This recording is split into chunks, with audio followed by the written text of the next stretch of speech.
ओम नमः सिद्धेभ्यः जय श्री ओम नमः सिद्धेभ्यः जय श्री ओम नमः सिद्धेभ्यः। मंगलम भगवान वीरो मंगलम गौतमो गणी मंगलम कुंद कुंदाद्यो जयंदर्भोस्तु मंगलम सर्वमंगल मांगल्यम सर्व कल्याण कारकम प्रधानम सर्वधर्माणां जैनम जयतु शासनम जैनम जयतु शासनम जैनम जयतु शासनम। योगेंद्र देव द्वारा रचित परमार्थ प्रकाश ग्रंथ के प्रसंग में सम्यक दर्शन की डिटेल में व्याख्या करने के लिए हमने मोक्ष मार्ग प्रकाशक का 9वां अधिकार लिया है, जिसमें से तत्व सात ही क्यों होते हैं और वास्तव शब्द जो है तत्वार्थ क्यों कहा। जो तत्वार्थ सूत्र नाम का ग्रंथ है, मोक्ष शास्त्र है, उसमें तत्वार्थ सूत्र में जो तत्वार्थ शब्द कहा, वो तत्वार्थ का अर्थ क्या है अपन ने ये पढ़ा। क्योंकि तत्व और अर्थ मिलकर के दो शब्द बनते हैं, एक में जिसके बारे में कहा जाता है वो तत्व में समाहित है, जो कुछ कहा जाता है वो अर्थ में समाहित है। इसलिए दोनों मिला करके न केवल उस वस्तु से परिचित हुआ जाता है बल्कि उसके स्वरूप से भी पूरी तरह परिचित हुआ जाता है। तो अगर एक ही बात कहें तो वो आधी अधूरी रहती है, लेकिन अगर तत्व सिद्धांत कहा जाता है तो उसमें तत्वार्थ उसके अंदर में छुपा हुआ होता है। अपन ने ये पढ़ा था। फिर इसमें एक प्रश्न आया था कि तत्व सात ही क्यों है। एक तरफ तो आप बोलते हो कि अनंत है, दूसरी तरफ चर्चा करते हो खाली दो तत्वों की, जीव और अजीव की। तो बाकी के 5 जो तत्व हैं वो कैसे आए और पुण्य पाप उसमें कहाँ खड़े होते हैं, ये अपन ने सब डिस्कस किया था। अपन आज इसी विषय को फिर से आगे बढ़ाएंगे।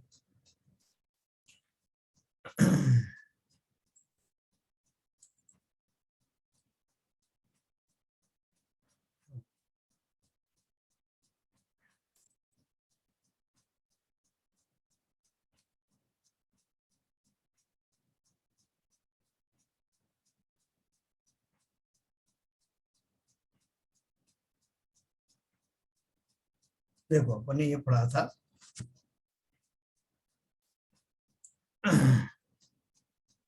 यदि यहाँ पदार्थ श्रद्धान करने का ही प्रयोजन होता तब तो सामान्य से या विशेष से जैसे सर्व पदार्थों का जानना हो वैसे ही कथन करते। सिंपल बात है कि मैंने देखा ये सांप है, ये घड़ा है, ये शेर है, ये टेबल है, ये कुर्सी है, ये केमिस्ट्री है, ये जो बायोलॉजी है। ऐसे अगर इस अपेक्षा से ध्यान करना होता खाली जानने के लिए, वो हमारे लिए कोई मोक्ष मार्ग में कहीं कोई कार्यकारी हो या ना हो, हम उसको इस तरह से बात करते। लेकिन जो कार्यकारी वस्तुएं हैं हमें उन्हें विशेष रूप से न केवल वस्तुओं के नाम बल्कि उसके स्वरूप को भी जानना है। और क्यों जानना है? क्योंकि वो हमारे मोक्ष मार्ग में काम आते। तो यहाँ उन्होंने लिखा कि यदि यहाँ पदार्थ, किसी ने पूछा कि अनंत क्यों नहीं बोलते या दो ही क्यों नहीं बोलते, यदि यहाँ पदार्थ श्रद्धान करने का ही प्रयोजन होता तब तो सामान्य से या विशेष से जैसे सर्व पदार्थों का जानना हो वैसे ही कथन करते। वह तो यहाँ प्रयोजन है नहीं, यहाँ तो मोक्ष का प्रयोजन है। सो जिन सामान्य या विशेष भावों का श्रद्धान करने से मोक्ष हो और जिनका श्रद्धान किए बिना मोक्ष ना हो, उन्हीं का यहाँ निरूपण किया है।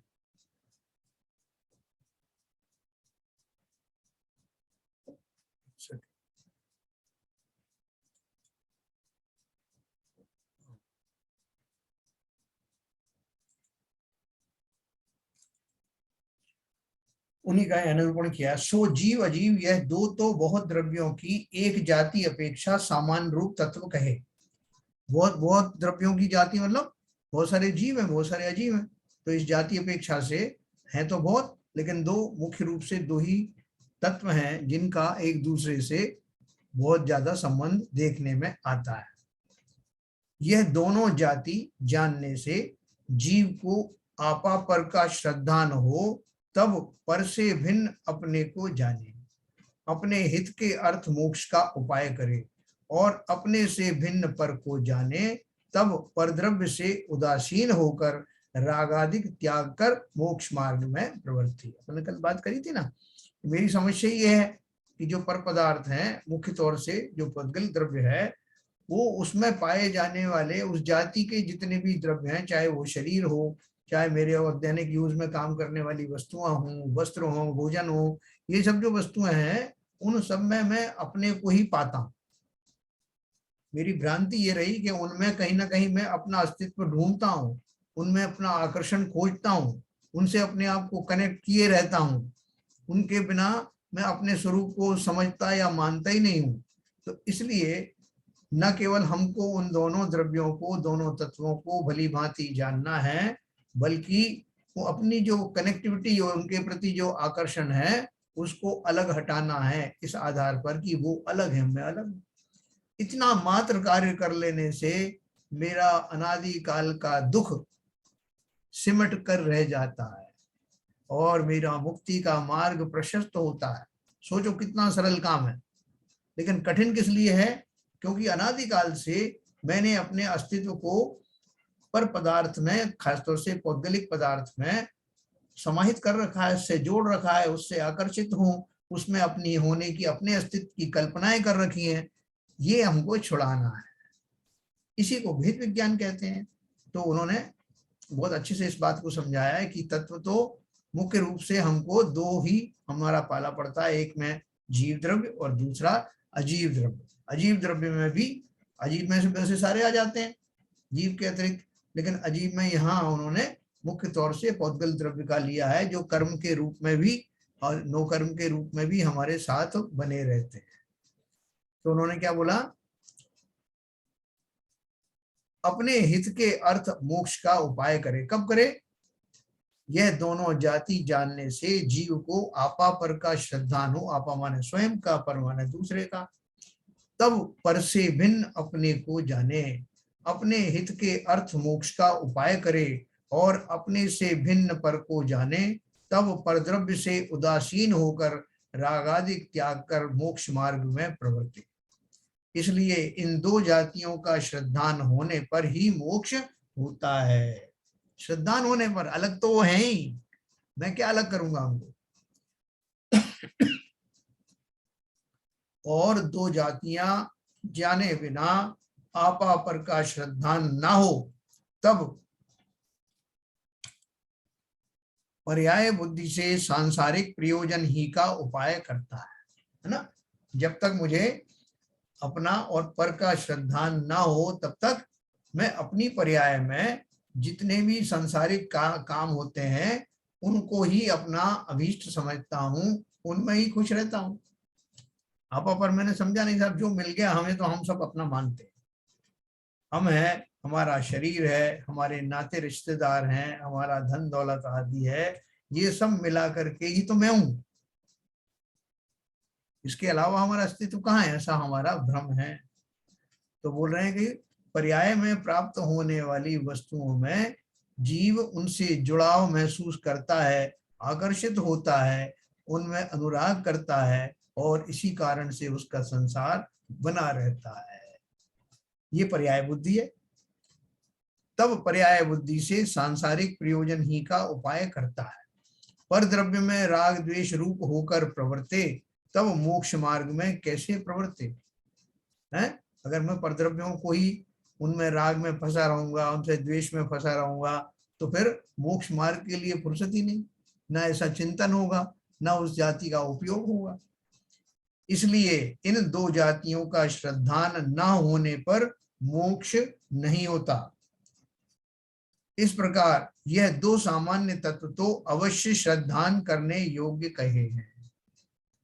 बोले आप धर्म द्रव्य, अधर्म द्रव्य, आकाश और काल को खाली आप भले ही सामान्य रूप से जान लें, इनको बहुत गहराई से जानने की जरूरत नहीं है, लेकिन ये जो दो द्रव्य हैं, इनको बहुत गहराई से जानना आवश्यक है, इन दोनों तत्वों को, क्योंकि इनसे ही मेरा जो है वो काम होना है।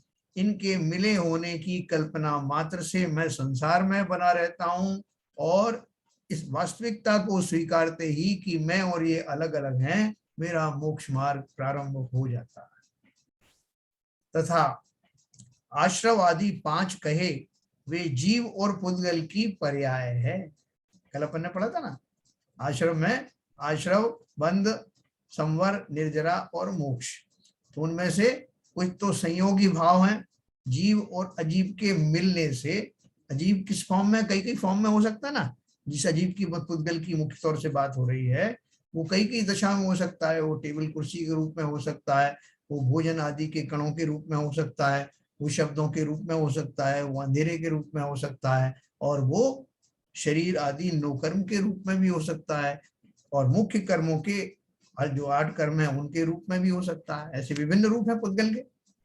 तो ऐसे पुद्गलों से मेरा जो संबंध होता है वो संबंध क्यों होता है? उनको भी कुछ नहीं पड़ी है कि वो मेरे पास आए, वो अपने मस्त थे अपनी सृष्टि में, अपने रह रहे थे प्रकृति में। अपन कर्मों की बात करें, नो कर्म की बात करें, लेकिन जीव भाव किए बिना रह नहीं सकता, क्योंकि उसका लक्षण ही वो है।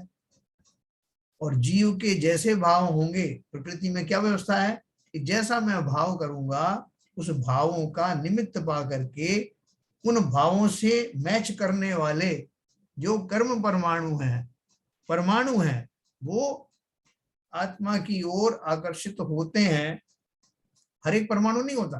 कौन से परमाणु? जिनमें कर्म रूप में बदलने की योग्यता होती है, ऐसे परमाणु मेरे भावों के निमित्त के अनुसार, जैसे भाव है वैसे उसमें वो कर्म रूप में परिणमित हो जाते हैं और आत्मा के प्रदेशों के समीप आ जाते हैं, जिसको हम बंध कहते हैं।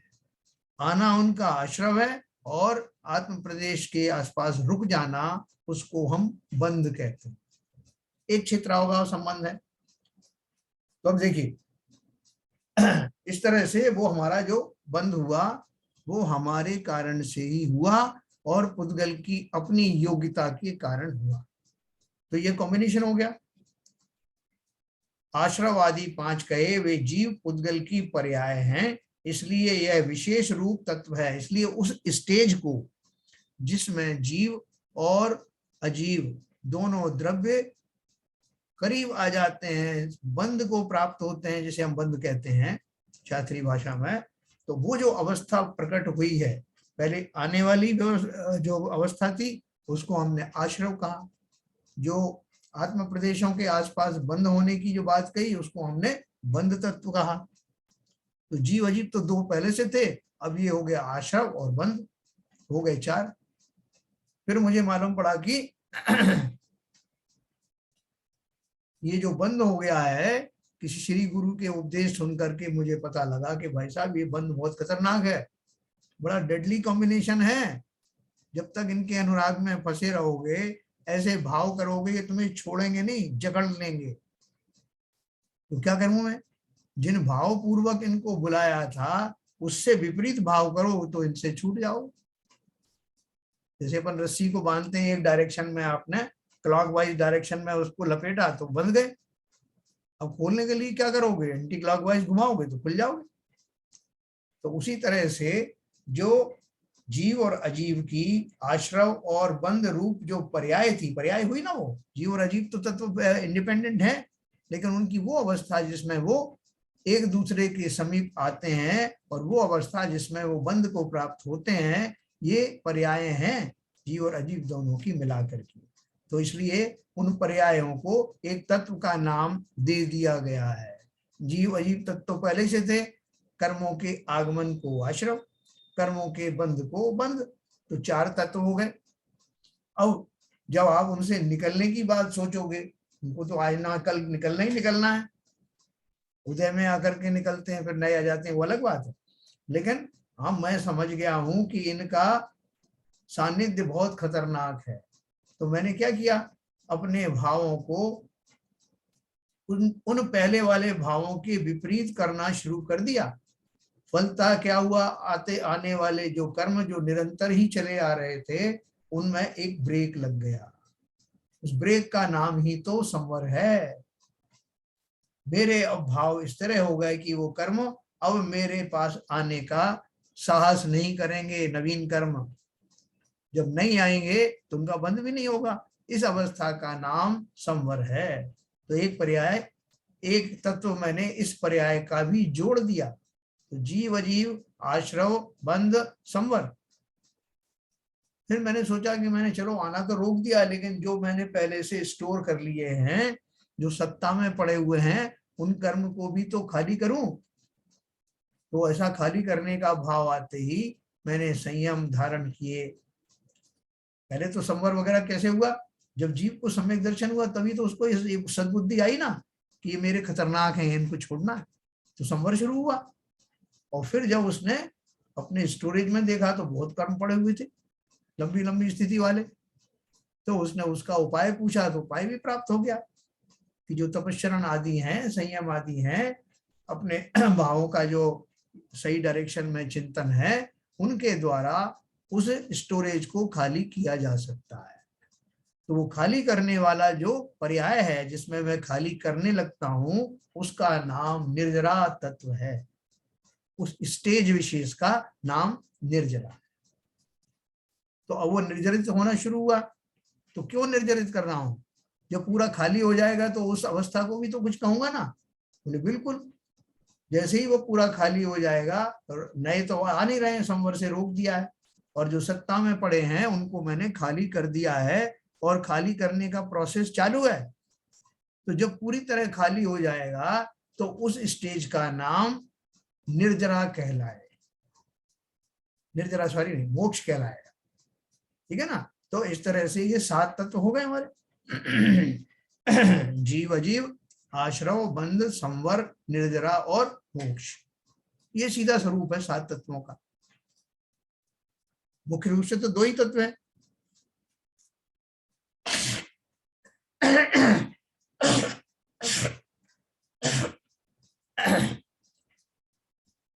इस प्रकार यह 2 सामान्य तत्व तो अवश्य दान करने योग्य हैं, तथा आश्रवादी 5 कहे वे जीव पुद्गल की पर्याय हैं, इसलिए यह विशेष रूप तत्व है।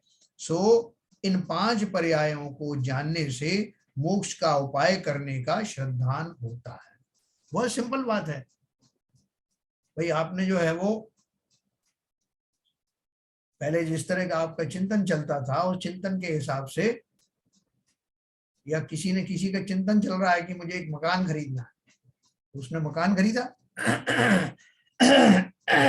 और मकान के साथ में और बहुत सारे उसके इंटीरियर के लिए सामान खरीदा करा, और वो उसमें बहुत मस्त रहने लग गया। लेकिन कुछ दिन बाद उसको समझ में आया कि ज्यों ज्यों मैं सामान बढ़ाता चला जा रहा हूँ, मेरी जो शांति है वो भंग होती जा रही है। अब इसकी मेंटेनेंस करना है, अब इसको खरीदना है, इसको नया को लाना है, पुराना निकालना है, इसमें मैं भ्रमित रहने लग गया। तो किसी ने कहा कि भाई साहब ऐसा है, आपकी अवस्था ऐसी ढलती जा रही है, अब तो आपको समझ में आना चाहिए कि ये जो परिग्रह है जो इकट्ठा कर रहे हो, ये आपके काम में आने वाला नहीं है। इनसे आपकी शांति भ्रमित ही होती है। आपको मिनिमम से काम चल जाता है, उतना रखो ना। तो व्यक्ति को समझ में आने लगा कि ये जो पर वस्तुएं हैं, जितना जितना उनका संग्रह करूंगा मेरी शांति भंग होगी। तो अब वो क्या उपाय करता है, जैसे वो निकालना शुरू करता है। और उसका तो एक्सट्रीम, बहुत जीवों का तो एक्सट्रीम होता है कि भैया निकालने का क्या है, मैं खुद ही निकल जाता हूँ ना इन पदार्थों के बीच में से, जिनको मैंने इतना अनुराग से, इतने कष्ट से एकत्रित किया था। इनको एक एक करके निकालने की बात क्या है, मैं स्वयं ही इनकी दशाओं में से निकल जाता हूँ। और निकलते ही उसने बड़ी शांति का अनुभव किया। इसीलिए लोग गृहस्थी छोड़ते हैं, इसके लिए मुनियादि पद धारण किया जाता है। क्या आकर्षण है वहां। तो ऐसे ही मैंने अपनी भूल से जो कर्म और नो कर्म का संग्रह किया था, अंततः मुझे पता लग गया कि ये मेरे ना तो स्वरूप हैं, ना मेरे कहने की कोई चीज है, मेरे कहने में आने वाली चीजें हैं। ये स्वतंत्र हैं, मैं स्वतंत्र हूं। और अपनी गलत श्रद्धान, खोटी मान्यता के कारण जो मैंने इनमें अपनेपन की कल्पना कर रखी थी, वो मुझे छोड़ने से ही शांति मिलेगी। और जैसे ही मैंने वो उस तरह के भाव रखना शुरू हुआ, पर पदार्थ तो पहले से छूटे हुए ही थे, उनको आप क्या पकड़ के रखोगे। जीव में ये ताकत नहीं है कि किसी भी पुद्गल को पकड़ के रखे, ना ही पुद्गल में ऐसी ताकत है कि वो जीव को पकड़ के रखे। लेकिन ऐसा निमित्त निमित्तिक संबंध है, इनके भाव हुए, उनकी योग्यता हुई, और एक दूसरे की समीपता बनी रहती है। तो इसलिए उन्होंने क्या बोला, वहां मोक्ष को पहचाने तो उसे हित मानकर उसका उपाय करे। तो मोक्ष का अर्थ समझ में आया। मोक्ष तत्व का अर्थ क्या है कि वो जो जीव और अजीव का जो कॉम्बिनेशन हुआ था, उस कॉम्बिनेशन का अभाव हो जाए, आगे से ऐसा कॉम्बिनेशन हो नहीं, और जो कॉम्बिनेशन के फलस्वरूप जो कुछ घटनाएं घटी हुई थी, जो कर्म आदि स्टोरेज में पड़े हुए थे, उनका पूर्णता निकल जाना ही मोक्ष दशा है। बहुत सिंपल चीज है।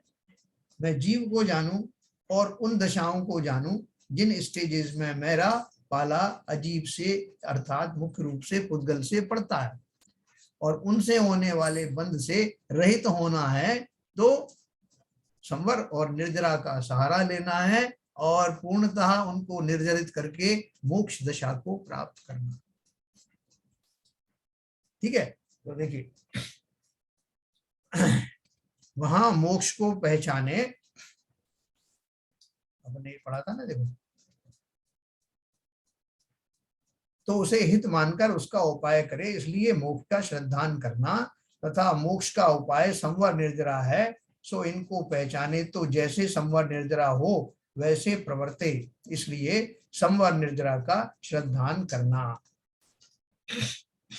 तथा संवर निर्जरा तो अभाव लक्षण सहित हैं, इसलिए जिनका अभाव करना है उनको पहचानना चाहिए।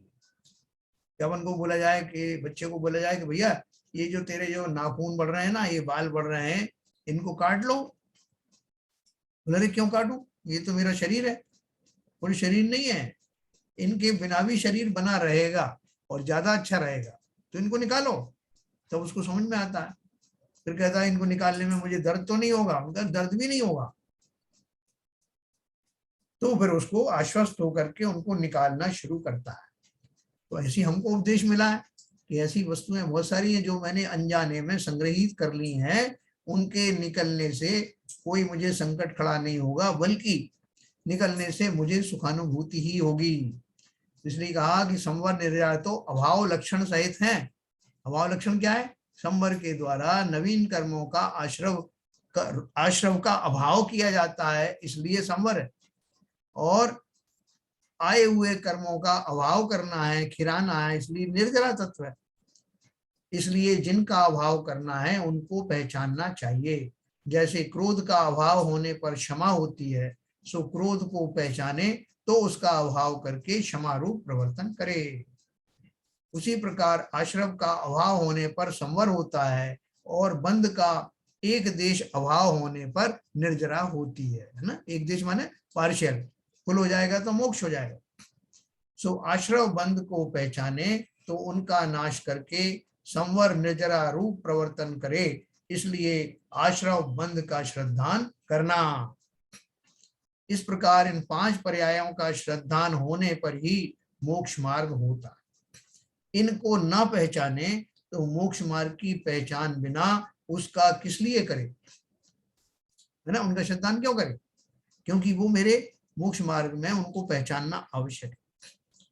जैसे आप कोई राज्य, किसी राज्य पे अधिकार करने जाओगे तो उसमें कौन कौन आपके शत्रु हैं आपको पहचानना पड़ेगा ना, कि पता नहीं कौन कहाँ से निकल आया। आपको बताया जाएगा भाई साहब इधर भी छुपे हो सकते हैं, उधर भी छुपे हो सकते हैं। कुछ लोग आपसे जो है नमस्कार करके प्रेम पूर्वक आएंगे, लेकिन फिर आपके ऊपर शस्त्र चला देंगे, उनसे भी सावधान रहना। तो सब तरह से सावधान होता ना। तो उसी तरह से उन्होंने बोला इनको इसलिए पहचानो कि ये मोक्ष मार्ग में बाधक हैं, तो उनसे कैसे निपटा जाएगा उन बाधाओं को, इसका जो है हमको स्वरूप समझाया। 5 पर्यायों का श्रद्धान होने पर ही, 5 पर्याय बताइए तत्वों को, 5 पर्याय जीव और अजीव की पर्याय हैं। इनको ना पहचाने तो मोक्ष की पहचान बिना उसका किस लिए करें, संवर निर्जरा की पहचान बिना उनमें कैसे प्रवर्तन करे, आश्रव बंध की पहचान बिना उनका नाश कैसे करे। इस प्रकार इन 5 पर्यायों का श्रद्धान न होने पर मोक्ष मार्ग नहीं होता। इस प्रकार यथार्थ तत्वार्थ अनंत हैं, उनका सामान्य विशेष से अनेक प्रकार प्ररूपण हो, परंतु यहाँ एक मोक्ष का प्रयोजन है। इसलिए 2 तो जाति अपेक्षा सामान्य तत्व और 5 पर्याय रूप विशेष तत्व मिलाकर 7 ही कहे। क्या उन्होंने कहा कि पदार्थ तो बहुत सारे हैं और उनका स्वरूप भी भिन्न भिन्न प्रकार का है लेकिन मुझे उन सबको जानने की जरूरत नहीं। मैं तो कैटेगरी पकड़ ली मोटी मोटी। क्या कैटेगरी पकड़ ली? जैसे अपन बोलते हैं ना साहब कि जीव 84 लाख योनियों में है, तो अपन तो कौन सी के पाला पड़ रहा है अपने को? हम तो पर्याय, हमारी कौन सी पर्याय है? मनुष्य पर्याय में है, संगी पंचेंद्री मनुष्य पर्याय में। हमको अपने बारे में जब विशेष रूप से जानने का भाव होता है तो उसी की चर्चा करते हैं। तो उन्होंने ये लिखा कि यद्यपि तत्वार्थ तो अनंत है, लेकिन मोक्ष का प्रयोजन है, इसलिए दो तो जाति अपेक्षा। जाति अपेक्षा कौन से? एक जीव और एक अजीव, ये तो सामान्य तत्व हो गए। और 5 पर्याय वाले हैं। पर्याय मतलब उनकी कॉम्बिनेशन, डिसकॉम्बिनेशन है। तो वो उनका जुड़ना, आश्रव और बंध, और उनका विछुड़ना, संवर और निर्जरा, और फाइनल दशा मोक्ष, ऐसे। इसलिए दो तो जाति अपेक्षा सामान्य तत्व और 5 पर्याय रूप विशेष तत्व मिलाकर 7 ही कहे। इनके यथार्थ श्रद्धान के अधीन मोक्ष मार्ग है। इनके सिवा औरों का श्रद्धान हो या ना हो, या अन्यथा श्रद्धान हो, किसी के अधीन मोक्ष मार्ग नहीं है, ऐसा जानना। बोलते हैं कि जैसे सम्यक दृष्टि जीव है, कहीं पे एक रस्सी पड़ी हुई थी, उसने उसको सांप समझ लिया। एक जगह सांप पड़ा था, उसने उसको रस्सी समझ लिया। तो बोले भाई साहब उसका सम्यक कहाँ गया? वो कैसे रहा सम्यक थी? उन्होंने बोला कि सम्यक का अर्थ समझ लो कि मोक्ष मार्ग में प्रयुक्त होने वाले श्रद्धान में सम्यकपना होना। जो प्रयोजन भूत तत्व है उनकी श्रद्धा सम्यक होना। बाकी की रस्सी, सांप, ये वो, उनके बारे में अगर कुछ गलतफहमी भी हो जाए तो उससे सम्यक तो बाधित नहीं होता। अप्रयोजन भूत है, आप कैसे सम्यक दृष्टि हो? आपने फिजिक्स तो पढ़ी नहीं, आपको केमिस्ट्री आती नहीं, देखो मुझे सारे जी ज्ञान है। तो तुम्हारे जितना भी ज्ञान है वो सब अप्रयोजन भूत है, मोक्ष मार्ग में उसका कोई लाभ नहीं। और ये जो सम्यक दृष्टि है, इसको अपने मोक्ष मार्ग में जाने वाली बातों का अक्षरशः पता और श्रद्धान होता है, भले ही वो भौतिक बातों को, सांसारिक बातों को सही जाने या ना जाने। तभी तो शिव भूत मुनि कोई बोलता है साहब वो कैसे चले गए मोक्ष? वो तो बता रहे हैं कि अंगूठा छापते, और हम तो पीएचडी करे बैठे हैं, आपने हमको तो भेजा नहीं मोक्ष, उनको भेज दिया है। तो अप्रयोजन भूत वस्तुओं की कोई गणना नहीं। प्रयोजन भूत है कि मैं अपना स्वरूप जानूं, अपना वेद विज्ञान के द्वारा अपने वास्तविक स्वरूप को न केवल पहचानूं बल्कि समस्त पर वस्तुओं से अलग होकर के निर्विकल्प दशा को प्राप्त करूं, यही मेरा प्रयोजन है। तो इनके यथार्थ श्रद्धान के अधीन मोक्ष मार्ग है। इनके सिवा औरों का श्रद्धान हो या ना हो, या अन्यथा श्रद्धान हो, किसी के अधीन मोक्ष मार्ग नहीं है, ऐसा जानना। मतलब उन पदार्थों को जानो या ना जानो, आपका मोक्ष मार्ग बाधित नहीं होता। तथा कहीं पुण्य पाप सहित 9 पदार्थ कहे हैं, सो पुण्य पाप आश्रव आदि के ही विशेष हैं। मैंने आपको बताया था ना, पुण्य भाव और पाप भाव क्या है? कि मेरे जिन भावों को मैं खोटा समझता हूं उनको बोलता हूं कि पाप के भाव आए, जिन भावों को मैं शुभ समझता हूं उनको बोलता हूं मेरे पुण्य के भाव आए। तो आश्रव तो उनका ही हुआ ना। वैसे भी जो आश्रव जो तत्व मैंने कहा, आश्रव तत्व तो उन्हीं का ही नाम है ना, अच्छे और बुरे भावों का आना। उनमें से आपने कैटेगरी कर दी कि अच्छे वालों को पुण्य कहूंगा साहब और बुरे को पाप कहूंगा, तो आप ऐसा कह लो। तो है तो आश्रम के प्रकार, लेकिन चूंकि विशेष रूप से लोग जानना चाहते हैं इसलिए उसको ऐड करके 7 + 2 9 कर दिया। इसलिए 7 तत्वों में वो गर्भित हुए हैं। अथवा पुण्य पाप का श्रद्धान होने पर पुण्य को मोक्ष मार्ग ना माने, या स्वच्छंदी होकर पाप रूप ना प्रवर्ते, इसलिए मोक्ष मार्ग में इनका श्रद्धान भी उपकारी जानकर 2 तत्व विशेष के विशेष मिलाकर 9 पदार्थ कहे हैं। तथा समय सारादि में इनको 9 तत्व भी कहा है। कल कोई पूछ रहा था ना कि साहब तत्व 7 होते हैं, आप ये पदार्थ और क्यों ले आए? तो उन्होंने बोला कि समय सार में उनको 9 तत्व भी कह दिया है, क्योंकि वास्तव में वो उसी के ही पार्ट तो है ना। और उन्होंने बोला, ये कारण बताया कि पुण्य पाप को अलग से क्यों उनको साथ ऐड किया गया है, क्योंकि अगर वो उनकी पहचान नहीं करेगा तो पुण्य भाव में अगर फंसा रहेगा तो वो क्या करेगा, पुण्य भाव को करने से पुण्य को ही मोक्ष मार्ग मान लेगा और संसार की भौतिकताओं में ही फंसा रहेगा। और अगर वो स्वच्छंद हो गया, पाप में उलझा रहा, तो घोर नारकी आदि पर्यायों में भी जा सकता है। फिर प्रश्न किया, इनका श्रद्धान सम्यक दर्शन कहा। देखो, शिष्य ने कुछ भी छोड़ा नहीं हमारे लिए, वो आचार्य कल्प ने अपने आप ही प्रश्न बनाए और अपने आप ही उनका उत्तर दिया। उन्होंने क्या प्रश्न किया कि जो श्रद्धान की बात कर रहे हो आप, तो श्रद्धान तो सम्यक दर्शन होता है श्रद्धान से, लेकिन आप तो दर्शन कह रहे हो, और दर्शन तो सामान्य अवलोकन मात्र और श्रद्धान प्रतीति मात्र, इनके एकार्थपना किस प्रकार संभव है। क्या प्रश्न किया कि कभी आप दर्शन कह रहे हो, कभी सम्यक दर्शन कह रहे हो, समझ में नहीं आ रही बात। और दर्शन तो सीधा अपन कहते हैं प्रतिमा के दर्शन करो, अरे साहब आज आपके दर्शन हो गए, तो वो दर्शन तो वो दर्शन होता है, उसको सम्यक दर्शन से कनेक्ट कैसे कर रहे हो।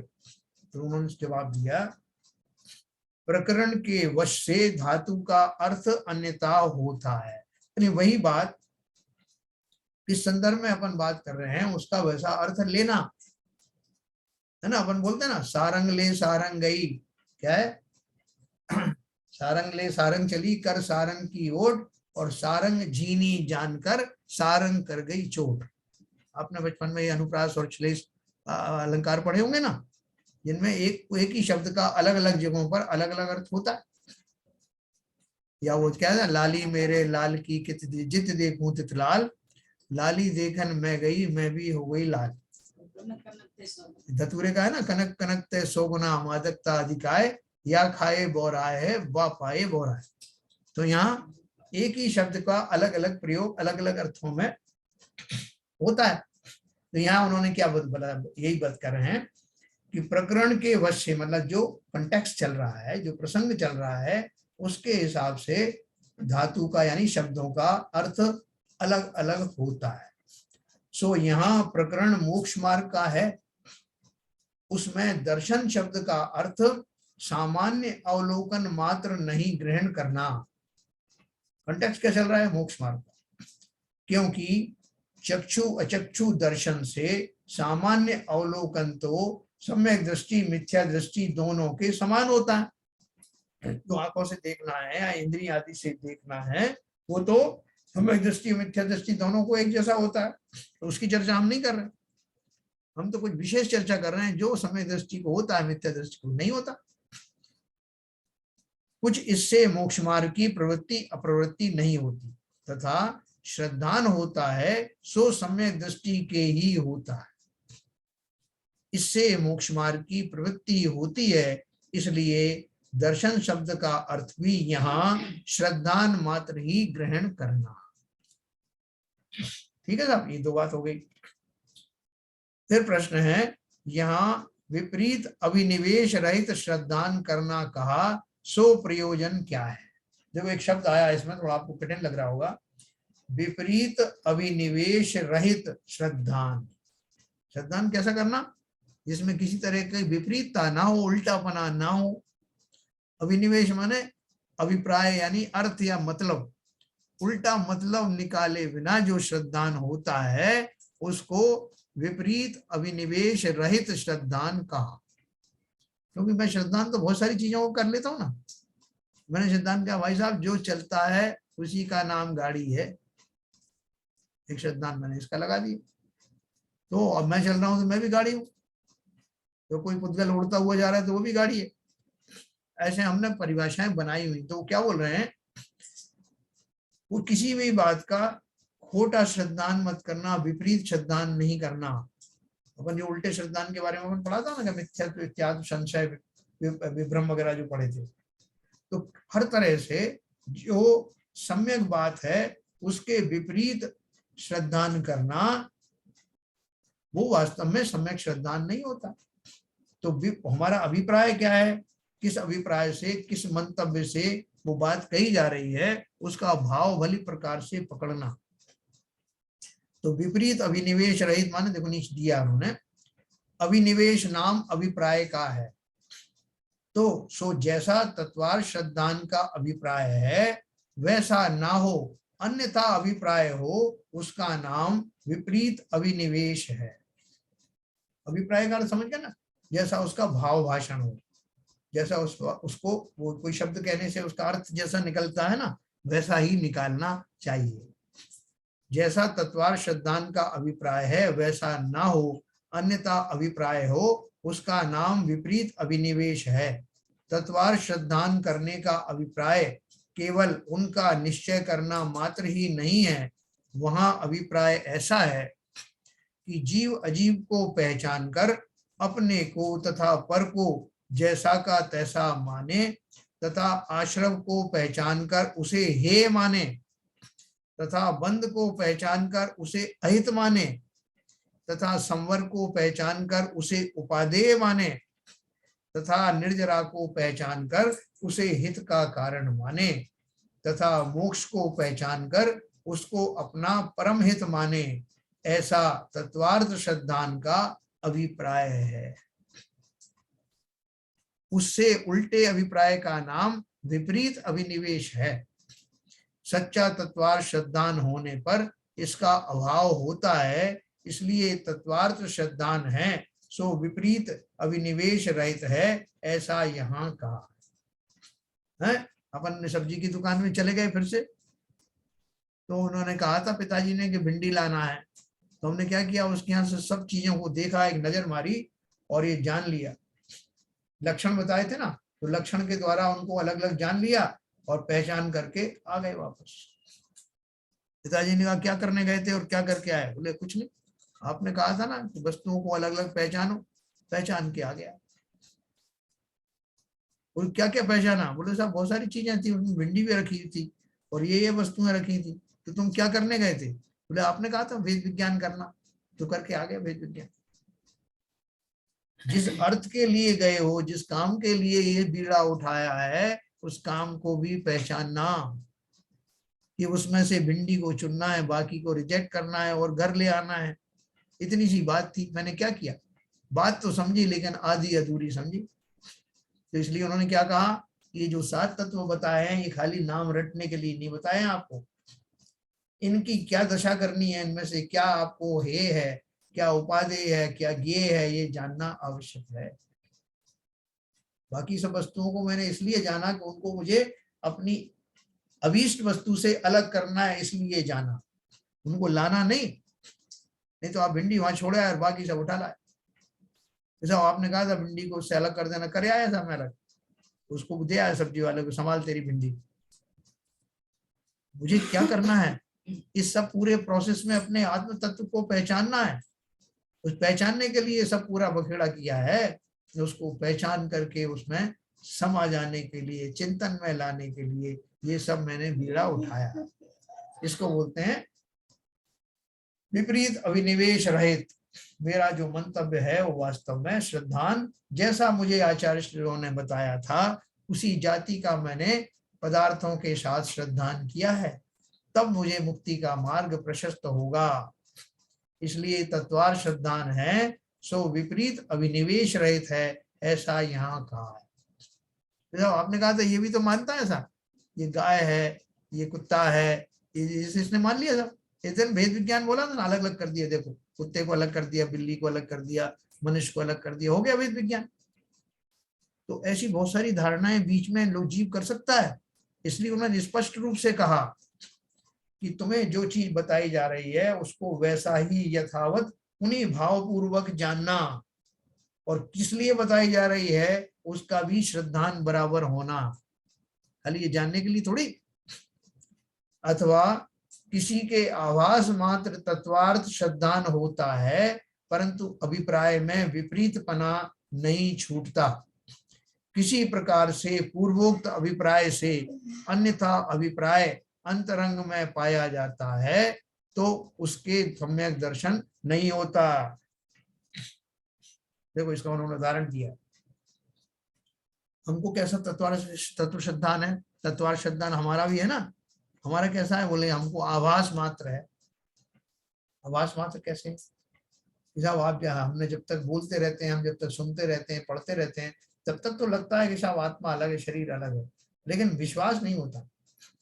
बोले विश्वास नहीं होता मतलब ये कि आप ये सुनने के लिए तो अच्छी लगती बात है, लेकिन तुरंत सर तो उसके बाद भूख लग जाती है, कहीं जो है प्यास लगने लगती है, कहीं नींद आने लगती है, तो हम एक तरफ रख देते हैं सब किताब अपना आराम से जो पहले से करते आए वही करते रहते। तो तुम तो कह रहे थे कि भेद विज्ञान समझ में आ गया साहब, ये सब अर्थ वगैरह, बोले हाँ आ गया, मतलब समझ में आ गया, मतलब ये कि शब्द समझ में आ गए।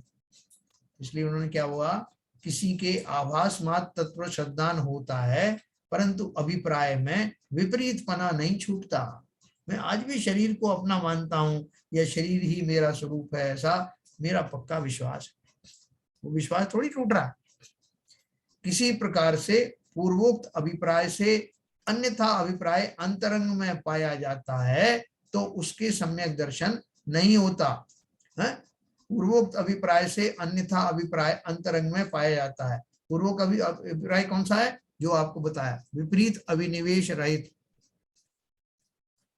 है ना। वैसा पूर्वोक्त अभिप्राय से अन्यथा अभिप्राय अंतरंग में तो हमारे वही पड़ा है, वो कहां गया? जैसे द्रव्यलिंगी मुनि जिन वचनों से तत्वों की प्रतीति करे, परंतु शरीर आश्रित क्रियाओं में अहंकार तथा पुण्याश्रम में उपादेयपना इत्यादि विपरीत अभिप्राय से मिथ्या दृष्टि ही रहता। देखो अपन सब कितनी बार मुनि बने, तो उस मुनिचर्या में बने रह करके हमने क्या किया कि जो हमें जिन वचन कहे उनका वैसा के वैसा श्रद्धा नहीं किया। शरीर आश्रित क्रियाओं में अहंकार किया हमने कि मैं 28 मूल गुणों का पालन कर रहा हूँ, मैं जो पंच महाव्रत का पालन कर रहा हूँ, मैं मुनि हूँ, ऐसे भाव सहित उनका पालन तो किया, लेकिन मैं अलग हूँ, शरीर अलग हूँ, ऐसा श्रद्धान नहीं ला पाया। तो नहीं ला पाया तो क्या हुआ, जो मैंने जो शुभ क्रियाएं की उनके वश होकर के पुण्य आदि का तो संयोग किया और 9वें गृह तक घूम करके भी आ गया, लेकिन चूंकि मेरा श्रद्धान सम्यक नहीं हुआ, इसलिए जितने भी पापादि कर्म हैं उनका निरंतर बंद होता रहा। वो मेरे जो घातीय कर्म कहाँ गए? मेरा मोहादि कर्म थोड़ी गया, सब वैसे ही बना रहा। इसलिए जो तत्वार्थ श्रद्धान विपरीत अभिनिवेश रहित है वही वास्तव में सम्यक दर्शन है। इस प्रकार विपरीत अभिनिवेश रहित जीवादि तत्वार्थों का श्रद्धानपना सो सम्यक दर्शन का लक्षण है, सम्यक दर्शन लक्ष्य है ना। उनका श्रद्धानपना तो लक्षण है, और जब हो गया श्रद्धान तो वो लक्ष्य को प्राप्त हो गए। अब मैं आपको अनम्यूट करूंगा।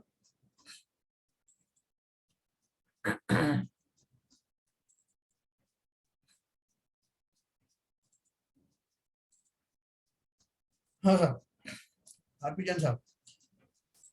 मैं बस इतना ही पूछना चाहता था, इसमें एक जगह आया था बीच में जी कि कुछ चीजों को हेय माना है, किसी को उपादेय माना है, तो उनके उपादेय थोड़ा सा और क्लैरिटी हो जाती है। अगर जैसे उन्होंने कहा संवर और निर्जरा जो है बिल्कुल लक्ष्य है, मोक्ष मार्ग इस तरह से है। अरे बिल्कुल तो सिंपल है, देखो हाँ देखो क्या, जो चीज मुझे नहीं रखना है वो हे है, मैं नहीं बिल्कुल सही, चाहता कि मेरे पास रहे। तो बिल्कुल आप आश्रम को और बंद को अच्छा समझते हैं क्या? नहीं समझते।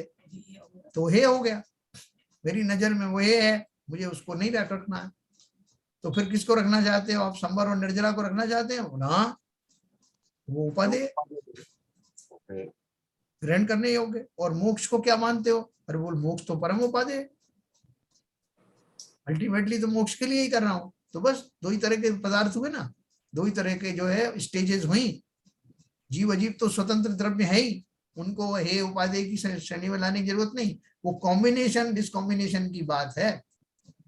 तो हाँ जीव में कोई भी उपादेय और हेय और उस तरह की कैटेगरी में आता ही नहीं है, सभी जानने योग्य ज्ञेय है, हाँ, वो ये है, जीव और अजीव वो ज्ञेय हैं, और जानने योग्य। आश्रम और बंध जो है वो हे हैं, और बाकी के संवर निर्जरा और मोक्ष उपादेय है ना। एकदम सिंपल है, जो मैं रखना चाहता हूँ उपादेय, जिनको जानना चाहता हूँ वो ज्ञेय है, जिनको मैं नेग्लेक्ट करना चाहता हूँ वो हे है। अच्छा, एक और चीज इसमें, जानने में तो आप कहते हैं पूरे श्रद्धान के सहित जानना, जी। लेकिन जिनको जानना नहीं चाहता, उपादेय है ही नहीं, वो हे हैं, तो हे वालों को भी मेरे को उसी श्रद्धान के साथ जानना है पूरी तरह डिस्क्रिप्शन के साथ। हाँ, वो इसलिए जानना है कि उनको बारीकी से ना जानने के बाद में कई कारण से कहीं आप भ्रमित हो सकते हैं। जैसे किसी ने नकली मोती आपके असली मोतियों में मिला दिए, तो अब आप उनको असली मोतियों को चुनने के लिए नकली की जाति जानोगे कि नहीं, इसमें नकली कौन सा है। तो मेरे को नकली पने का भी पूरा श्रद्धान होना होना चाहिए। चाहिए, इसके लिए करना पड़ेगा ये सब श्रद्धा, और फिर आप उसको निकाल दोगे। नकली अच्छी तरह समझ में आ गया कि ये नकली और ये असली दोनों की पहचान मालूम होने के बाद आपका काम क्या है, फिर नकली को निकाल देना, असली को रखना। बहुत सुंदर। चलिए, सबको समझ में आ रहा होगा, कहीं कोई दिक्कत हो तो बताएं। सरिता जी, समझ में आ रहा है? कम आ रहा है। कम आ रहा है? हाँ। ये तो बहुत सरल करके बताया, इसमें तो मेरे ख्याल से समझ में ना आने वाली कौन सी चीज समझ में नहीं आई, थोड़ा बताएं। अरे वो बीच बीच में पता नहीं आंख बंद कर लेते और कहीं के कहीं चले जाते हैं, इसलिए भी नहीं आता। थोड़ी जागरूकता कम हो गई थी आज। अच्छा। शरण जी नहीं है क्या? सर, इसमें 7 तत्वों के अलावा 2 आपने जो बताया थे, 9 मतलब अपन 7 तत्व ही वैसा बोलते हैं। हाँ, फिर 9 कैसे, मतलब 9 पदार्थ है ना शायद। पुण्य और पाप को उसमें साथ जोड़ देने से 9 हो जाते हैं। वो तो बंध का रूप हो गया ना सर। हाँ, तो इसलिए वो बोला ना कि वो है तो आश्रव का ही भाग, आश्रव और बंध के ही भाग है ना वो। हाँ, आश्रम से ही आते हैं जी। आश्रम से ही आते हैं, और उनके भावों को 2 कैटेगरीज करके उनकी 2 स्टेज समझाने के लिए अलग से बना दी हैं, क्योंकि हमारा आए दिन उनसे पाला पड़ता है कि मेरे शुभ भाव हुए कि अशुभ भाव हुए। आश्रम में दोनों तरह के कैटेगरी आ जाती है ना। जी जी जी। उनको विशेष रूप से बताने के लिए कि जो आपके जो भाव आएंगे उनकी कैटेगरी 2 तरह की हो सकती है, या तो शुभ भाव होंगे या अशुभ भाव होंगे, है ना। वो शुभ भाव से पुण्य बंद होता है, अशुभ भाव से पाप का बंद होता है। समझाने के लिए विशेष तौर से वो, आप देखो उसमें समय सार आदि ग्रंथों में अलग से पुण्य पाप अधिकार करके एक अलग से वॉल्यूम है, उनका चैप्टर है। अच्छा। पुण्य पाप। और आई थी बीच में जी, कि पुण्य को ही मोक्ष मार्ग मान लेते हैं हम लोग। हाँ, जैसे पाप क्रिया तो है, रूप है ही है, लेकिन पुण्य के भी अर्जन जो है मोक्ष मार्ग का हिस्सा ही मानते हैं।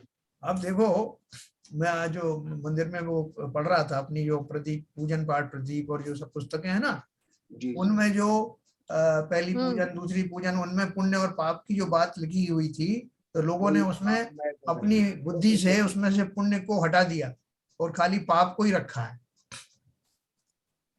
16 कारण एक वो पूजन है ना, पाप पुण्य मई दो पायन बेड़ी डारी, तन काराग्रह माही मोहि दियो दुख भारी। तो उन्होंने सोचा ये पुण्य गलती से लिख गया होगा, पुण्य तो अच्छा है ना, तो उन्होंने क्या कर दिया, उसको पुण्य को हटा के लिख दिया पाप पुंज मय दोए। सही सही। ऐसा 2-3 पूजन में फिर वो करेक्शन भी किया हुआ है हाथ से, तब लोगों को समझ में आएगा वो पढ़ना पूरा है कि पुण्य और पाप दोनों ही मोक्ष मार्ग में बाधक हैं। मोक्ष मार्ग में वो दोनों को ही छोड़ के जाना पड़ेगा, तब वो ऐसे कौन से भाव होंगे, शुद्ध भाव पूर्वक। इसलिए बीच बीच में ये बात ध्यान रखना है, जो हम भक्ति आदि करते हैं वो भक्ति आदि के भाव सहज में ही होते हैं। कोई जीव चाहे कि नहीं मैं पुण्य भाव नहीं करूंगा, अशुभ से बचने के लिए शुभ भाव आते ही आते हैं, लेकिन शुभ और अशुभ दोनों ही तरह के भाव संसार में ही रोके रहते हैं। उनसे ऊपर का एक तीसरा भाव होता है जिसे शुद्ध भाव कहते हैं, जो शुद्ध आत्मा के लक्ष्य से आते हैं, प्रकट होते हैं, उनको शुद्ध भाव को ही वास्तव में मोक्ष का कारण माना जाता है। इसमें मैं आपसे कुछ और भी, एक्चुअली अब आपने जिक्र किया है जी, तो गीता में आता है, गीता में उपदेश जो देते हैं उसमें एक मोक्ष का भक्ति मार्ग कहते हैं। जैसे अपने यहाँ ऐसा कुछ भक्ति मार्ग से मोक्ष हो जाएगा ऐसा कुछ प्ररूपण नहीं किया। भाई देखो, ऐसा होता अगर तो वो जो जितने भी तीर्थंकर बने हैं वो सब भी दूसरे तीर्थंकरों के चरणों में पड़े रहते, बिल्कुल भक्ति करते रहते। उन्हें क्या जरूरत थी ये सब इतने सारे तपस्याएं करने की, केश लॉन्च करने के, घर से बाहर जाने की क्या करने की जरूरत थी? रोज निकलते अपने, वो एक साथ में टिफिन ले जाते, वहीं भोजन करते और चरणों में पड़े रहते ना। इसलिए उसको समझना बहुत आवश्यक है कि वो भक्ति का मार्ग है, अवश्य ही गृहस्थों को वो रास्ते में पड़ता है। लेकिन पुण्य करने से अनुकूल परिस्थितियां तो मिलती है ना आगामी जन्म में। हाँ, नहीं तो फिर अगर हम पाप करेंगे तो हमें और प्रतिकूल परिस्थितियां रहेंगी। नहीं, पाप करने का किसने कहा? तो फिर हमारे भाव और ज्यादा खराब होंगे। ऐसा नहीं है कि अगर पुण्य नहीं कर सकते तो पाप करो। पाप से बचने के लिए ही पुण्य क्रियाएं होती हैं, ये तो बात ठीक है। लेकिन और उसके साथ उसकी वजह से बहुत सारे अच्छी चीजें भी, भौतिक चीजें मिलती हैं। लेकिन अगर आपने पुण्य को ही सर्वथा उपादेय मान लिया तो फिर वो जीव संसार में ही पड़ा रहेगा, उन भौतिक सुविधाओं को ही भोगता रहेगा, उससे निकलेगा कैसे? ठीक है, इसलिए पाप से बचने के लिए तो निरंतर प्रयत्नशील रहो, और उस दशा में शुभ भाव भी आते हैं। और जब और उत्कृष्ट दशा को, भेद विज्ञान आदि की दशा को प्राप्त हो जाता है, सम्यक दर्शन की प्राप्ति हो जाती है, तो अशुभ से तो पहले ही बच गए, अब वो शुभ से भी बच करके शुद्ध भावों में चला जाता है। आत्मा का जो भाव है वो स्वभाव भाव है, वही शुद्ध भाव है। पुण्य भाव में तो फिर भी जो भक्ति आदि के भाव होते हैं उनमें पर द्रव्यों का सहारा लिया जाता है। जैसे अरंत सिद्धा, अरंत देवशात गुरु आदि का जो श्रद्धान है वो आलम्बन है। उनकी भक्ति से आपको किंचित जो है पुण्य की प्राप्ति तो होगी, लेकिन आप वो नहीं बन पाओगे जो वो स्वयं है। ठीक है सरिता जी, पुण्य से छुड़ाने का अर्थ पाप में लगना नहीं है, क्योंकि ये मान लिया कि अब जो जीव पुण्य कर सकता है उससे ऊपर की भूमिका में भी जा सकता है, इसलिए उसका उत्साह बढ़ा करके उसको वहां जाने के लिए कहा जाता है। और कौन है? मीना जी तो मुझे पता ही है। पदमचंद जी समझ में आया? आप बहुत दिन बाद आए।